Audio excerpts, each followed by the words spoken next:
Dear viewers, আজ আমরা একটা নতুন বিষয় নিয়ে আলোচনা করব এবং এই প্রত্যেক নিয়ত এই নতুন বিষয়গুলো আপডেট পেতে চাইলে আমার চ্যানেলটি অবশ্যই সাবস্ক্রাইব করবেন।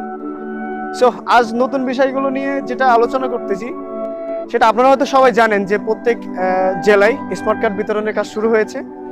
সো আমরা জানবো যে স্মার্ট কার্ড নিতে গেলে আপনার কোন কোন স্টেপগুলো অবলম্বন করে একটা কার্ড নিতে হবে।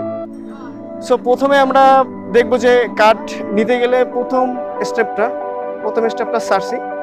সার্চিং আসার পরে একটা কার্ড এখানে লেমিনেটেড কার্ড দিবেন। লেমিনেটেড কার্ড দেওয়ার পরে সার্চ করে ভাইয়ারা বলে দিবে যে আপনার কোন কম্পার্টমেন্ট এবং কোন বক্সের ভেতরে আপনার কার্ডটি আছে।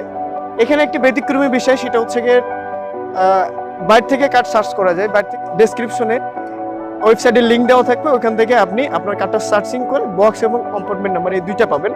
কিন্তু এখানে আরেকটা নাম্বার আছে, সেটা রুম নাম্বার, ওইটা আপনি ওখানে পাবেন না।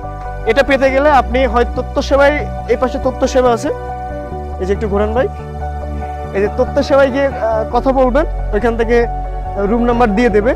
আর সেটা যদি পসিবল না হয় তাহলে এই যে সার্চিং এর কথা বললে এখান থেকে রুম নাম্বারটা দিয়ে দেবে। সো আমরা জেনে নিই একটা কার্ড কিভাবে সার্চ করে। যে লেমিনেটেড কার্ড দেওয়ার পরে ওখানে যে এনএডি নাম্বারটা থাকবে, ওই এনএডি নাম্বারটা অনলাইনে সার্চ দিয়ে এখান থেকে দিবে এই যে রুম নাম্বার, বক্স নাম্বার এবং কম্পার্টমেন্ট নাম্বার। এই তিনটা নাম্বার থাকলে আপনি সহজেই এই যে কার্ড সংগ্রহ রুম থেকে ওখান থেকে আপনি কার্ড সংগ্রহ করতে পারবেন। এখানে আপনি খেয়াল করে অবশ্য লাইনে দাঁড়াবেন আপনার কত নম্বর রুমে কার্ডটি আছে। তারপরে লাইনে দাঁড়ানোর পরে ওখান থেকে আপনার বক্স এবং কম্পার্টমেন্ট নাম্বার থেকে আপনার কার্ডটি বের করে দেওয়া হবে। আপনাদের দেখাই যে আসলে পিছনের লাইনটা কেমন হয়। এই যে এই সাইডটা থাকবে পুরুষ আর এই সাইডটা থাকবে মহিলা। এই যে এবার আমরা জানবো যে তথ্য সেবার কাজটা আসলে কি। এই তথ্য সেবায় আমার আমিরুল ভাই আছে। এই তথ্য সেবার কাজটা হচ্ছে গিয়ে আমাদের এখানে কিছু নট ফাউন্ড কার্ড আছে। নট ফাউন্ড বলতে যে কার্ডগুলো সার্চ দিয়ে যাদের স্মার্ট কার্ড আসেনি, সার্চ দিলে সেটা বোঝা যায়। এখন ওইটা কি করবেন, ওটার জন্য এখান থেকে যে অ্যাপ্লিকেশন করা আছে, এই যে যাদের কার্ড আসেনি তারা এই ঠিক অ্যাপ্লিকেশন ফর্মটা পূরণ করে আপনার আইডি কার্ডের ফটোকপি দিয়ে এখানে জমা দিয়ে যাবেন।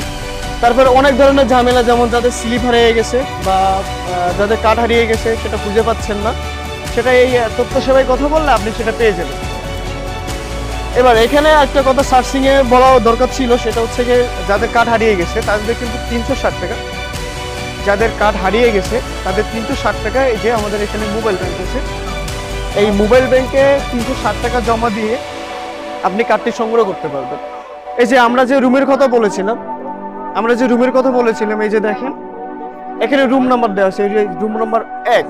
এটা কোথায় দেখবেন, যে সার্চিং স্লিপে রুম নাম্বার 1-এর কথা বলছিলাম, এই যে এই রুম নাম্বার 1।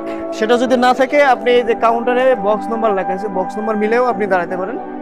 এখান থেকে আপনি সার্চিং স্লিপ প্লাস আপনার এনআইডি কার্ড স্টাপলার করা থাকবে, ওটা দিয়ে জমা দেওয়ার পরে আপনি কার্ডটি সংগ্রহ করতে পারবেন।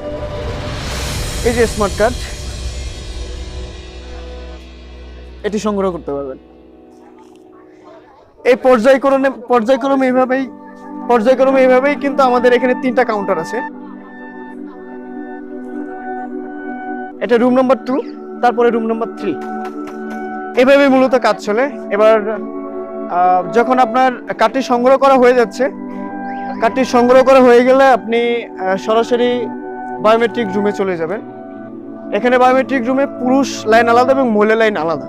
আপনি পুরুষ লাইন দিয়ে যদি পুরুষ হয়ে থাকেন